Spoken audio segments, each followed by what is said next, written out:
Welcome, everyone. Thank you so much for being here this evening.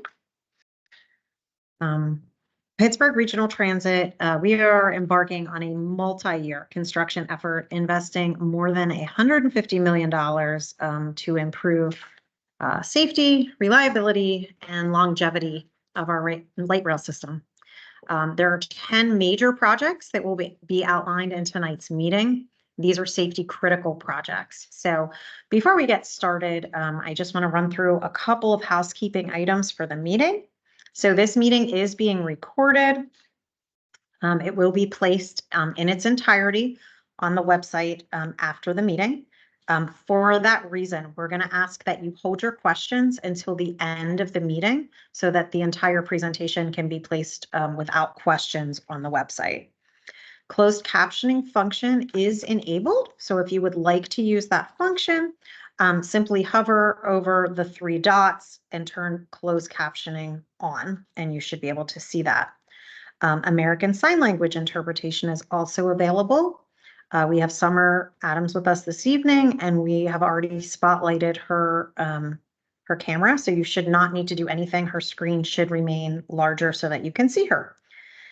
Please mute your microphone during the presentation. And if you are dialed in by phone, that's pressing *6 to mute and then *6 to unmute. Now I will introduce Amy Silberman, our Chief Development Officer.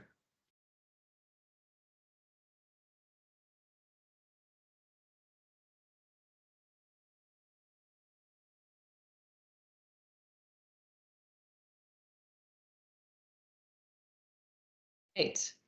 Hello, everyone. Sorry, we're having some technological difficulties this afternoon. Of course, my computer chose the last few minutes to decide not to have its camera work anymore. So I'm Amy Silverman, even though my name on your screen might say Melissa Rubin.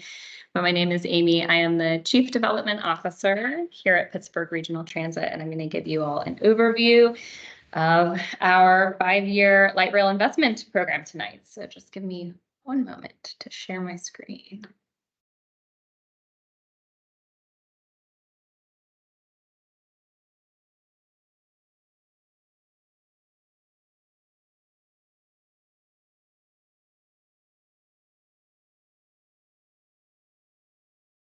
Okay, great. So Melissa already gave us a nice overview of what we are speaking about this evening, but we have many projects coming up, a couple of which have already started and many which are about to start later this year that we wanted to run through with all of you this evening and provide you an opportunity to ask questions.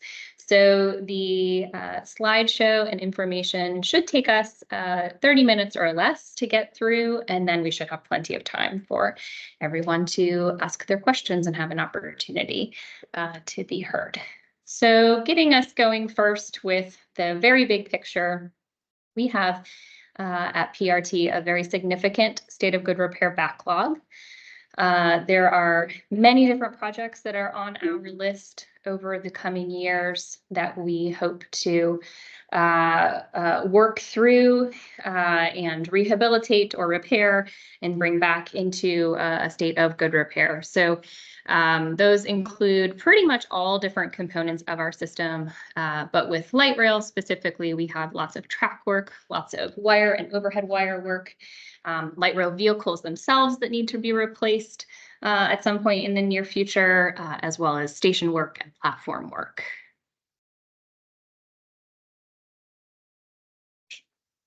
Computer, there we go. So jumping into the projects themselves, I'm just going to walk through each of them.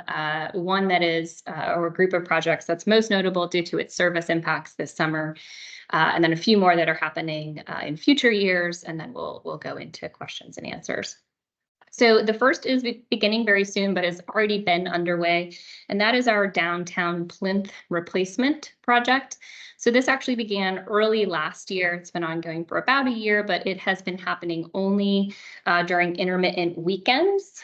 And so this is the area of our light rail underground in downtown Pittsburgh between Steel Plaza Station, Wood Street Station, and Gateway Station. The plinth is the concrete that our rails actually sit on. So there's an image of it on the slide. And that concrete is crumbling and needs to be repaired. So we have been doing this. It is a slower and more intense, capital intense project. Oops, apologies. And takes quite a while for us to get through. So we have been doing this throughout 2023 and early 2024 already, only on weekends. Starting this Friday night after the Pirates home opener, we will be beginning a 8 full week closure of this area of the plinth. And so what that means is during this time, starting Friday, April 5th and running through Thursday, May 30th, the light rail between Steel Plaza Station and Gateway Station will not be operating. So for folks that are coming from the South Hills and heading into downtown, you can use First Avenue Station, Steel Plaza Station, or our usually not in service, but now in service for this project, Penn Station, which is adjacent to the East Busway's Penn Station. And from that point, if you are trying to connect further into downtown, Wood Street Station itself will be closed entirely for this 8-week period. There will be a bus shuttle connecting riders from Penn Station to Gateway Station, which will be open. And then at Gateway Station, riders can board the light rail again if their final destination is on the north side, either at North Side or Allegheny stations. And then riders moving in the reverse direction, sort of the reverse of that. So starting on the north side, you can ride light rail into downtown, but you would need to get off at Gateway Station and then either take that bus shuttle up to Penn Station to get back on the light rail, or walk from Gateway to Steel Plaza Station. It's about a 10 to 15 minute walk between those two stations, and then get back on light rail to move south from there. The 8-week full closure will not complete this entire project. The project will continue with intermittent weekend closures throughout the remainder of 2024. We try to do these on weekends where we don't have major events happening in downtown or the north side. But then in winter 2025, we will do another several week full closure to try and wrap up this project. If we can't complete it at that point, we will continue that intermittent weekend work into 2025, at which point we will be complete. All right, moving into our next project. This is the Willow Avenue guarded rail and grade crossing replacement. Willow Avenue crosses the light rail just south of Overbrook Junction and Willow stations in Castle Shannon. So there's a picture of it shown on the slide here.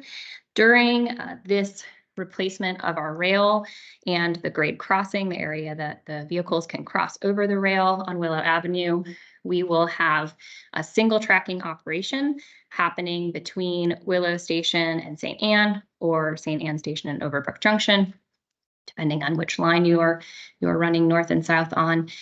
And this will be a moderate to significant delay for riders during this project. And that is because it's a fairly lengthy area between where the rail can cross back over to the other side of the tracks. So this is a 4-week single tracking project where riders will experience delays if they are heading to St. Anne Station or any of the stations further south. This impacts all 3 of our rail lines. My apologies, I didn't put the dates on this, but this will be mid-May through mid-June. And I'll make sure we get the actual dates here by the end of our chat today so that we can drop them in the chat, or that I can put them up on screen for you all. All right, this is the most significant project, although it's actually a group of projects that I'll be speaking about tonight. We will be closing, in essence, the red line for the summer of 2024. So there are a lot of things happening with this multi-part project. Again, safety critical state of good repair projects. There are actually 5 smaller projects within this closure. And so I will walk through, I have detail on the projects themselves, which we can touch on in question, in the questions and answers if people want to talk about those. But more broadly, it's about how will the service operate? How will people still get where they need to go during this time? So this will impact riders between Overbrook Junction and South Hills Junction. And so I'm actually going to switch to a map because I'm more of a visual person, but all of the text is all that I'm going to explain is also on this slide. During this time period of Sunday, June 16th through Saturday, August 31st, the part of the red line between Overbrook and South Hills Junctions will not be operating in a through capacity. And so during this time, let me see if I can get my pointer to work for everybody. So if you can see my pointer on the screen here, I'm down at the bottom of the slide. This impacts folks starting at Overbrook Junction, which is in the Castle Shannon borough, and then goes through Mount Lebanon and Dormont and the Beachview neighborhood of the city of Pittsburgh before joining back up with sort of normal service around South Hills Junction. So there are multiple things happening during this time. There is a short red line shuttle, so we're calling it the red line short, that will be light rail and it will still operate. And that will operate only between Overbrook Junction, near the southern part of this slide, through Dormont Junction. So it will serve Overbrook, Castle Shannon, Arlington, Poplar, Mount Lebanon, and Dormont Junction stations. So there will be a light rail. It will operate back and forth along those 6 stops. In that area, it will only operate back and forth. So it will not travel through into town in either direction or go further south of Overbrook Junction. So it's sort of a short little shuttle, and that will enable people to connect either with one of the 2 bus shuttles we will operate during this time period, or to connect people with the light rail lines that are going into downtown, and those will be at Willow Station. At the bottom part of this slide, you see that Overbrook Junction and Willow Station are connected by a little pathway. There's a little park between the 2 stations. It's quite a short distance. And so riders will be able to take light rail to Overbrook Junction, get off, and then walk over to Willow. And at Willow, riders can use the blue or the silver lines to get all the way to town. During this time, all of our red line trips will still be operating, but they will be operating over the blue line. So in order to not confuse riders anymore, we are going to call those blue line trips. So in our schedules that come out in June, you will see many more blue line trips because all of these trips are being converted to blue because they are operating over the tracks that the blue line runs on. So for folks who are using any areas south of Willow Station, you'll still have the same number of trips. They will just all be over the blue line rather than half being over the blue line and half being over the red line. Well, actually, it's a little more than half over the red line. So you see the blue and the silver, which is actually showing in white on our screen here. They will still operate as normal, but there will be more blue trips. At the other parts of this system, we will have 2 bus shuttles operating. So I'll start first with the 37 Castle Shannon. That's shown in a dark red on the slide. It will start at Castle Shannon Park and Ride.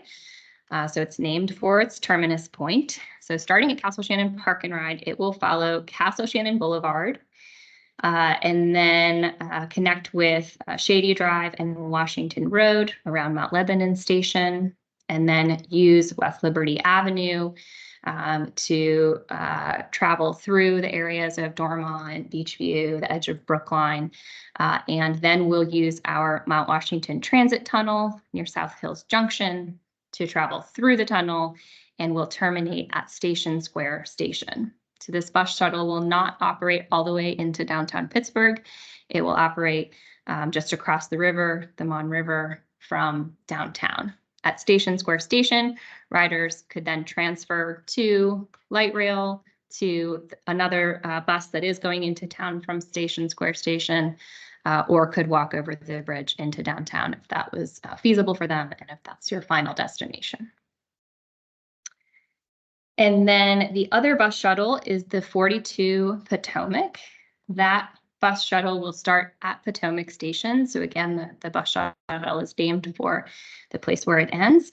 We'll start at Potomac Station and we'll use Broadway Avenue to travel through the neighborhood of Beachview, serving all of the locations where our light rail stops through Beachview, and then heading down Cape May Avenue, which is just near Fallowfield and just before Westfield stations, to connect back up with West Liberty Avenue and our South Busway, which heads again into the Mount Washington Transit Tunnel to connect to Station Square. So this bus shuttle will also terminate at Station Square, and riders can transfer at that point to get to their final destination. That is a lot of complicated and new bus shuttles and rail shuttles to help people get around during this time. So let me give you a little bit more information about those shuttles. So the schedules for these shuttles will match the times of day that these schedules in terms of how early and late they operate of the red line as it is now. And then the 42 Potomac bus shuttle will run every 20 minutes for 3 hours in rush hour in the morning and 3 hours rush hour in the afternoon. And then almost all other times of day will operate every 30 minutes, with the exception of the last hour of the day. It will have a 40-minute frequency. And then on the weekends, it will run 30 minutes, every 30 minutes all day. The 37 Castle Shannon bus shuttle route will operate every 30 minutes all day, with the exception of the first and last hour of the day, which will have a 40-minute frequency. And then on the weekends, it will run every 30 minutes all day. The Red Short rail shuttle operating between Dormont and Overbrook will run every 30 minutes for the first month of the broader closure of the red line. So that is mid-June to mid-July. And that is because one of our 5 projects will be happening during that time at Alfred Street, which is near Mount Lebanon Station. After that project concludes in mid-July, that Red Short rail shuttle will then be able to double its frequency to run every 15 minutes during peak times, because we'll be able to use both sides of the track after that Alfred Street project is done. And that will allow us to have a little bit better frequency on the Red Line Short shuttle through the end of August.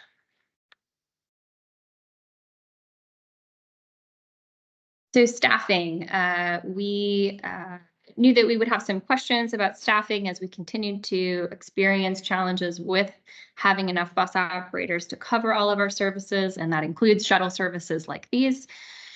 So we are continuing to have challenges with that. However, our HR and operations instruction teams have really turned the corner with their ability to bring in and onboard more new bus operators and rail operators over the first few months of this year.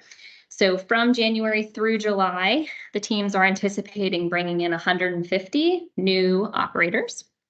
And when this red line closure takes effect, we will be sending extra operators to our Collier bus division, which will be operating the 2 bus shuttles, the 42 and the 37 bus shuttles. And so that will enable operators out of our Collier division to actually sign up to take on those daily shuttle assignments. And so that's a really key and important distinction for what we're doing with service this time around that we are sometimes not able to do when we have emergency closures, which is we are actually able to get these shuttle schedules into our scheduled service changes. And so our operators will choose their work. They'll choose their work 5 days of the week. And so there will actually be someone assigned to these shuttle routes for each piece of work. And so therefore, we're not relying on overtime or always relying on our extra board, which are sort of like our substitute operators, to fill in shuttle work. They will be scheduled just as any other bus or rail operator is scheduled during that time. That also allows us to have the shuttles show up in any place where you might use your mobile phone or the internet to check on real-time information. So if you use our Ready to Ride app or the Transit app or another app to see when your bus or rail is coming, they will be able to not only be in the paper schedules, but also be in the real-time schedules as well. So we do have 3 separate projects at 5 locations happening with this red line work this summer. There were different ways of going about bundling these projects together. However, given our significant backlog, we are putting additional resources and time into trying to reduce that backlog and get some of these projects done. We wanted to do so in a way that limits the amount and number of changes that we have to have for riders and the different types of things you need to learn about getting around. So we are doing sort of a broader, longer closure here to try and knock out several projects all at one time and have one solution or one set of solutions for how you can get around during that time to keep it more simple for everyone to understand. We will also have our maintenance teams out on the portion of the red line that is closed during this time, working around some of our other contractor projects to make sure that we really are taking advantage of that time to get as much work done as possible. On the slide here is an example of one project that may need to be deferred a few months.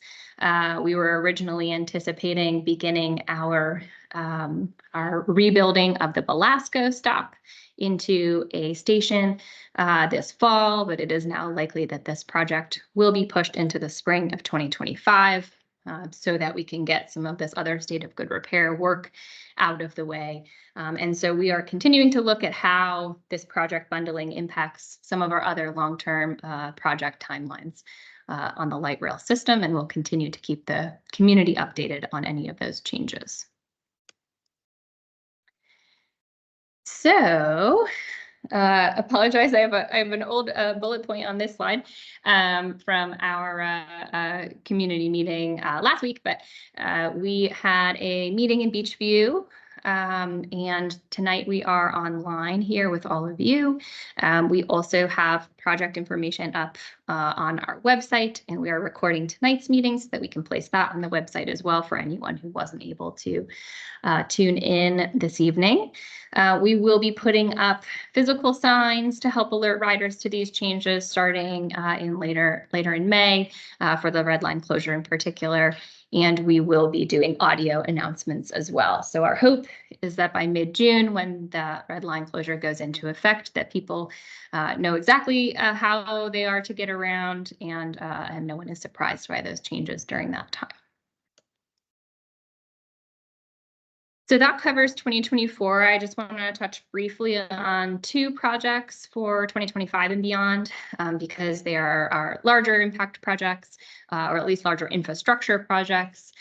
This first one does have a moderate impact, and that is our Mount Washington Transit Tunnel. The rail inside that tunnel, which aptly named, goes through Mount Washington and connects Station Square with South Hills Junction stations, needs to be replaced. It has reached its end of its good condition life, and so it's time to replace that rail. This is approximately an 8-month project, give or take a month or 2. We are still fairly early in our scoping and detail work for this project, but several months certainly. During this time, the transit tunnel will be closed so that we can replace that rail. When the transit tunnel is closed, our detour operation is to send light rail up and over Mount Washington via our Allentown line, and that uses East Warrington Avenue and Arlington Avenue to then connect back with our Panhandle Bridge, which carries the light rail into downtown Pittsburgh. This will result in a 5 to 8 minute delay for that extended distance that the light rail needs to travel to go up and over Mount Washington. And we are looking at ways to try and have this be in our scheduled service changes as well, so that those delay times are just built into our schedules rather than having any trains running behind. It's just part of the schedule for that time. And then probably the largest, but hopefully not the most impactful project is the rehabilitation of our Panhandle light rail bridge. So this is the bridge that carries light rail over the Monongahela River into downtown. And it is an old bridge and is in fair condition and is due for a full rehab. So this will require us to single track or use one side of the bridge. And that single tracking operation is anticipated to take probably about 2.5 years. So again, we're early in the design for this project as well. So we will have much more detailed information as we get detailed timelines about that work. There will be occasional weekend full closures of the bridge if there are certain types of activities that need to happen to close it entirely. But from a day-to-day, weekday basis, we do not anticipate needing to close both sides of the bridge. Luckily, because of where the tracks are able to cross back over to the other side, this is only about a 3-minute delay for riders and is generally only in one direction, not in both directions. So fairly limited in terms of its rider impact, but just a very long project and a fairly pricey one for us as well. So I wanted to acknowledge it this evening also as part of our 5-year investment here. So with that, we have more detail on some specific red line projects if people want to hear more about those. But other than that, I am happy to take questions at this time. Missy, do you want me to turn it back over to you for that? I don't have to be on camera for the questions as long as folks can hear me. Or why do you want to come sit next to me, and that way you can manage and I'll talk.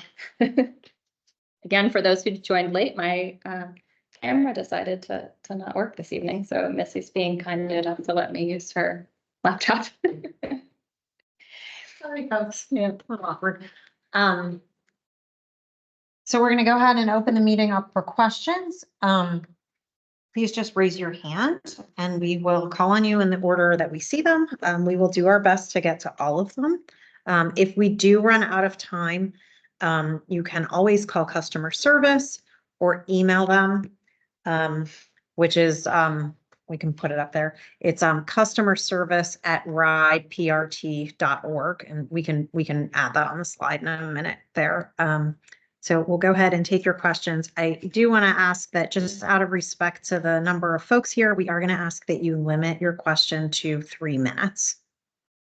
And if we run out of time, like we said, we can follow up by phone or email.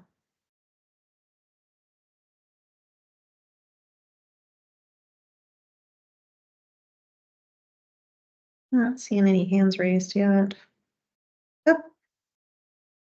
Peter, you want to go ahead and unmute yourself? Yeah, sure. I got 2 questions. I think they should both be pretty quick though.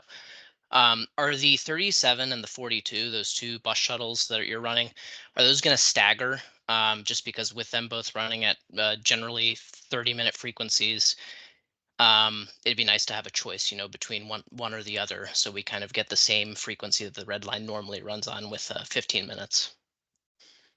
Yeah, so that would mostly only be relevant for folks who are along West Liberty there. If you're in the zone where both overlap a little bit, or at least you're close enough to walk to one or the other. I do not have a quick answer to that. We do have our director of transit scheduling on, Philip St. Pierre, tonight. Philip, I don't know if you have a quick answer to that, and if not, we can probably look it up while we're all chatting here and we can circle back. The arrival times at Station Square and departure times at Station Square roughly mirror what the current red line schedule is today. So they're not as staggered departure wise from Station Square, but both routes generally arrive at Station Square the same time as the current red line trips. For the most part, they are different frequencies of the current red line schedule, but majority of the trips arrive around the current times. Okay. And then the other question was, why not use Broadway Avenue for both? Just because, like you mentioned, some of Beachview has easy access to West Liberty, other parts do not. Between the hill and just the distance, I assume it's just because the other trip is going further, and it would take too long if it went down Broadway instead of West Liberty. But I was just interested in that. Yeah, I can start that one, and then Philip, if I miss anything, please chime in. Broadly, these buses are smaller than light rail vehicles, and so we're trying to segment the line into two separate lines in order to avoid overcrowding. And so I think if we ran the line from Castle Shannon and Mount Lebanon and Dormont and Beachview, we wouldn't be picking up all that many Beachview folks, especially during peak, because those vehicles would already be full. Makes sense. Thank you. I'm good. Thanks. Amy, do you want to go ahead and unmute yourself?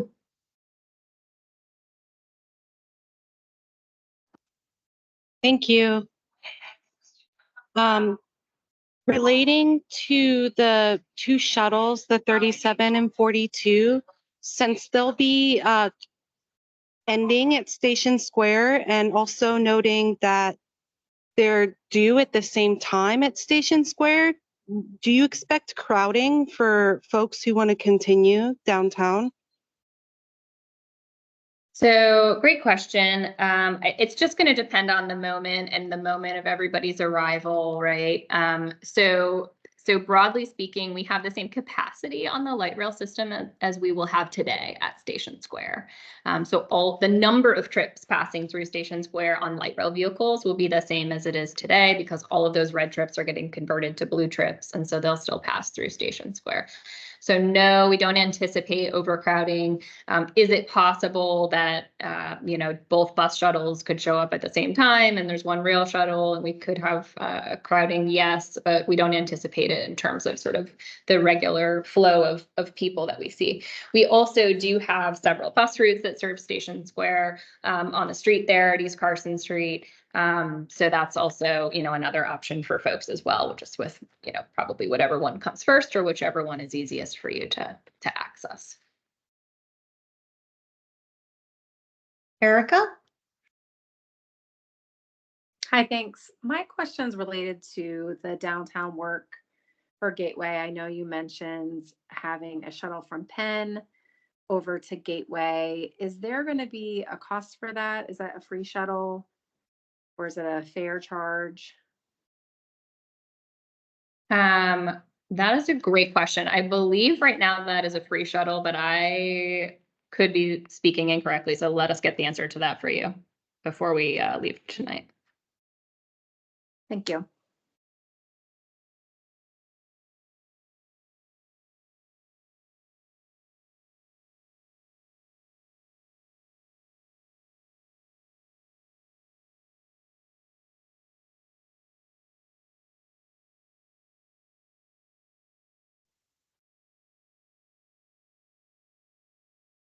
Amy, I'm not sure if you meant to raise your hand or if you just didn't put it down, but if you have a question, go ahead.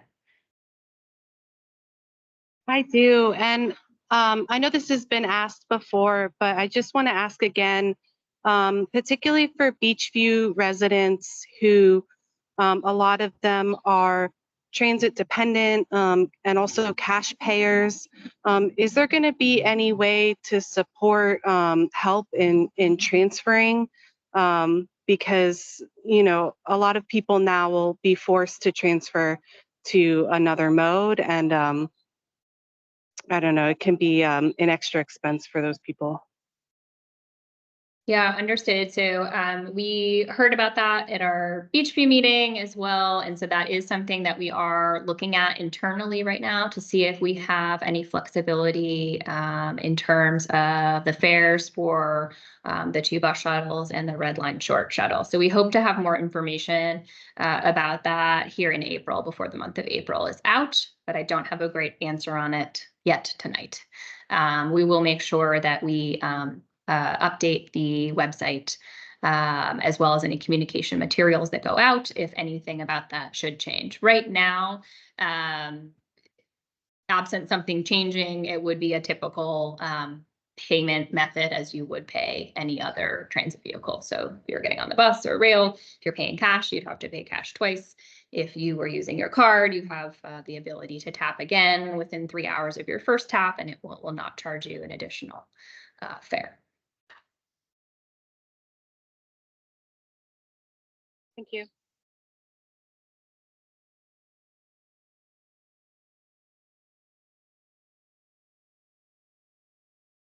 Hi, John, go ahead. And thank you for joining. John Tague is on. He is one of our PRT board members. Thank you, John. I didn't see you there. Thanks for joining us this evening. Did you have a question? Oh, and you're muted. I do that all the time. There you are. The 41, that's on West Liberty, right? That runs through down West Liberty Avenue, right? I think it's That is correct. 41. Yep. And I wondered if there'd be more 41s running.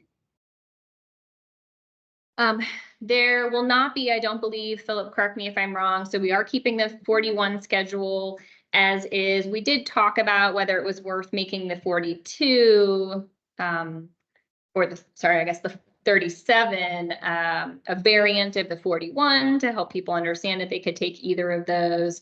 It just got a little bit more complicated with having to then teach people who may not use the 41 Bower Hill with another new route. So we decided to keep them all distinct names.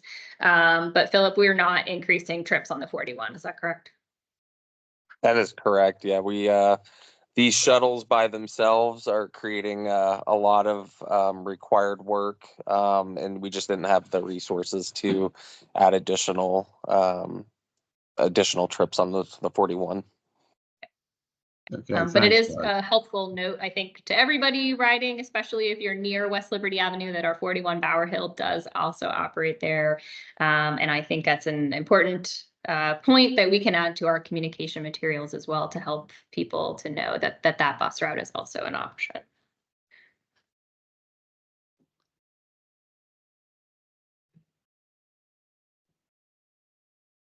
Steve?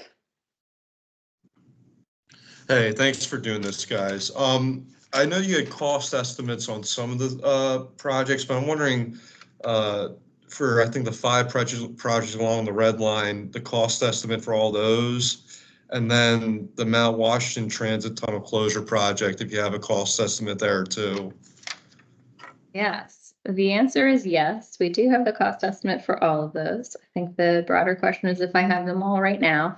So it looks like we have our Alfred, well, some of these projects are partial projects as well, so it gets a little bit complicated. So even if they're one of those 5 projects on the red line closure, they may be part of a bundled group of projects that has another grade crossing project happening elsewhere.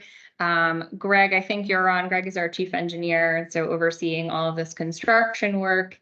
But I would say, I think broadly we've said something like $150 million for all of these. And of that $150 million, a significant portion of that is the Panhandle Bridge. I believe that is upwards or over 50 million of that 150 million. But we, I believe, have the list for the website as well, that we can add cost information for all those projects so that we can list that out. Greg, did I say anything incorrect there? No, that's correct. This is Greg O'Hare, PRT. So during the red line closure period here this summer, it's approximately $20 million worth of work. And as Amy noted, the Panhandle Bridge is the most expensive upcoming project we have, approximately about $65 million plus or minus, as we go through and complete that over the 2.5-year period. So that 20 million is just for kind of the 5 projects roughly along the red line. That's Am I correct. understanding that correct? And Yes. then the Mount Washington Tunnel, do you have a number for that handy or no? We're still working through that, but we were estimating between $20 and $25 million. And if I could sneak in one more, a lot of this infrastructure, I'm guessing, hasn't been touched in a while. I don't know who can best handle, I think one of you said that the bridge is 122 years old. Does that mean that the rail hasn't been touched at all in that amount of time, or not a major renovation? Or I guess I'll start there to start. Sure. Yeah, no worries. Good question. So the Panhandle Bridge is about 122 years old, plus or minus. It last had a rehabilitation at the young age of about 80 years old, so about 40 years ago was the last time it was rehabilitated, and that was also when the rail was installed as well too. Prior to that, it was a heavy rail freight bridge that was converted for light rail use. And then the same question for kind of the Plinths downtown and all the work along the red line. Do you know the last time any major rehab work was done there? Yes, yes. So all of this rail work that we're going through replacing, as Amy noted, with state of good repair. This rail was installed as part of what we had called Phase 1 in the early 1980s, when PRT, or formerly Port Authority, had embarked on a new light rail system from the old trolley system. And I guess this might be a little more complicated, but the funding for all this, I'm sure, are there any federal funds involved, state funds? Do any of you at least broadly know kind of I know that the funding streams can get complicated quickly with these projects, but just curious on that front too, the federal state mix. It's definitely a mix of different funding sources from federal, state, and local funding sources, yes. Would you say it's more federal and state than local, or, I mean, That's correct. Go ahead, sorry. Oh, no worries. No, that's correct. Yeah, it's the majority is state funding with a significant portion of federal funding for the Panhandle Bridge, as well as some local match money as well too. That's all I have. Thank you. Sure thing. My pleasure. Thanks. Tom, go ahead and unmute yourself. Thank you. I just had a couple questions. So one of the routes that will be going over the Overbrook line that people can transfer to from the red at Overbrook Junction is the silver. Anybody that is on the call, I'm not sure is aware, is the silver line is currently a one-car train because of the tracks beyond Washington Junction also needs repaired. Is that also going to be a part of the? Is that also going to be coming along the down the line here, or is that coming in the next 5 years too? That best use study, or that was mentioned a few years back. I wasn't sure how to ask this, but Yeah, so the work required to update the library line to withstand 2 car trains is not part of the projects that we talked about tonight. So we don't have a firm timeline on exactly when the library line will be able to run 2 car trains, but it's not part of the work that we spoke about happening over the next couple of years with the state of good repair projects. It would be broader than state of good repair. In order to update the line to be able to handle 2 car trains. Okay. So is this best use study, is that going to be coming in the next few years, or has that been delayed? So we are currently undertaking some initial study and design work to look at the needs for updating the library line. Greg, I don't know if you want to speak in more detail to that, but it is something that we have started or in very early stages of internally, and there is lots of work ahead on the library line ultimately for us to bring that line up to date with more current standards. Yeah, I mean, I can add that we are currently evaluating the library line, and we'll be doing so throughout this calendar year 2024. And I would anticipate sometime in calendar year 2025 that PRT may be in a position to share some additional information with regard to that. Thanks. Sure thing. Okay. Thank you for that. And then just another question I had, for any bus stops along the red line that's going to be used along the detour, if there are no signs at certain locations, like maybe the Castle Shannon station might be one, or even Arlington, are bus stop signs going to be placed at where the stops are going to be? Yes, we will be installing signage everywhere that any of the shuttles will stop. And we already received a tip from our Beachview friends as well last week to make sure that we check that signage frequently to make sure that it is still up. So we will both put up signage and continue to check to make sure it is there so people know where to go. All right, awesome. Just I know like the Castle Shannon and area specifically hasn't had a bus run in a very long time. So I didn't know if there were signs that were still there. I didn't think there were, so I just thought I would ask. Yeah, there may still be some hiding in places that we haven't found yet. If there's no bus stop there should not be a bus stop sign, but we know that at one point we had about 3 times as many stops in this county as we do today. So there are still some lingering old stop signs that I'm sure we haven't found to take down yet. But I'm not aware of any that would be along the main routes here that these 2 bus shuttles are taking. So we'll be sure to put up bus shuttle signage that's very specific to this, and then also signage at the rail stations too, telling people where to go to get those bus shuttles. In most cases, the bus shuttle is fairly close to the rail stop. Of course, that is much easier in the Beachview neighborhood because the light rail runs in the street that the Right. bus can also run in. That's a little bit trickier for the 37 Castle Shannon, but for the most part, we're a block or less away from the light rail stop as to where the bus shuttle stop would be. Okay, so signs will be added at those locations, bus stops that they're currently not.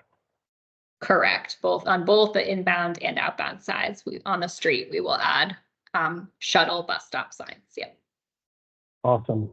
Those are my questions. Thank you. Sure. Okay, Jack?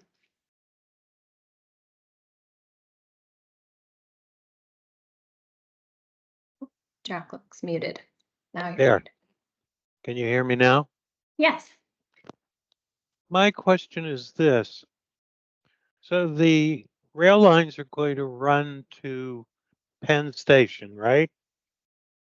For the Plinth project, yes. And then you get a shuttle bus to the Gateway Station, pick up a rail to the Allegheny Station. That's correct. Why not run the bus from Penn Station to Allegheny Station instead of making 2 changes? Yeah, that's a great question. We did, of course, talk about that. It's sort of a complicated mixture of some of our rules for our union, as well as our number of operators that we have to operate the service. So right now, our biggest constraint is the number of operators that we have. So this enables us to use the fewest operators to keep the service out there. The light rail between Gateway and Allegheny is fairly expeditious. Whereas the bus, if we have any sort of event whatsoever, getting a bus into and out of the north side and Allegheny area becomes really, really difficult, especially during any type of game or concert day. All right, if I get off the T at Penn Station, will there always be a bus waiting to take me to Gateway and vice versa?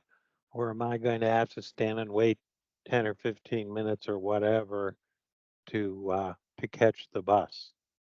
It is possible that you will have to wait a few minutes. It should not be more than a few minutes. I can't promise there will always be one waiting. That is also dependent on our operator availability. So if it's, a really rough day for some reason with a lot of people out sick, it might be more difficult for us to keep as many of those bus shuttles running back and forth. But I believe we have 2, if not 3, planned for peak times, just running up and down Liberty Avenue, turning around at those 2 stations. So as long as we can keep an operator in those seats, we should be able to always have something either there or, coming in as the next one leaves. Okay, my last question. Part of the schedule calls for a high platform station at Belasco and Beachview, right? That's correct. Why are we spending the money to do that if there are still a lot of low platform stations on the system, not only on the Red Line, but between Washington Junction and Castle Shannon, et cetera, et cetera? Great question. So our goal is to make the system fully ADA compliant. Of course, our low-level stops are not ADA compliant. Riders have to use the steps to get off the light rail car at the front of the vehicle. So Belasco is just the next station in our list of station projects to upgrade to a high-level station. We have 4 more funded that we will be beginning planning and then design work for here over the next year or so from another federal grant that we received. So look for more of that. You know, the really long-term exception to that might be very, very low volume stops. But broadly speaking, we are trying to make everything ADA compliant, not only for those with disabilities, but anyone who is carrying groceries in a cart or a stroller or a bike or you know, anything else. It's just so much easier to board and alight the vehicles with that level boarding. Okay, thank you. Sure thing. Thanks for your questions.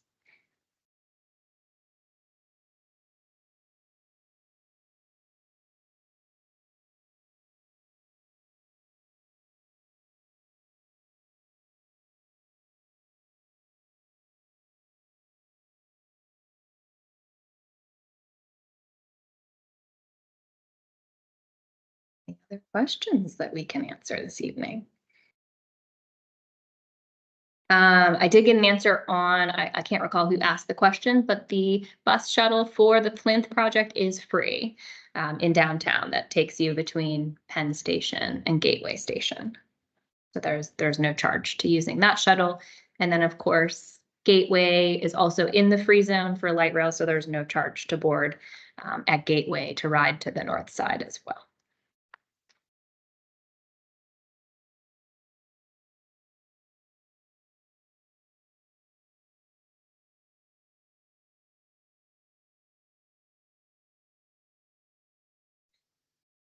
If folks are thinking about any last questions, I'll just throw up our last slide again so that folks can see where to go if you think of any questions you want to ask us later.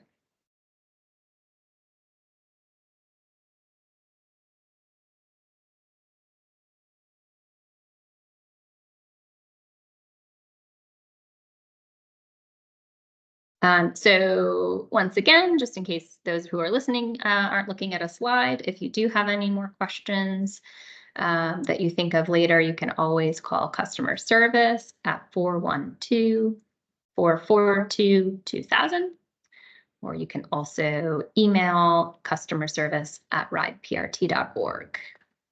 There's also a link on the slide for asking questions. That's just on our website that you're welcome to visit as well. And again, this presentation is being recorded and we will put it on our website so that if you want to point anybody who wasn't able to make it tonight to the presentation, they can go ahead and view it.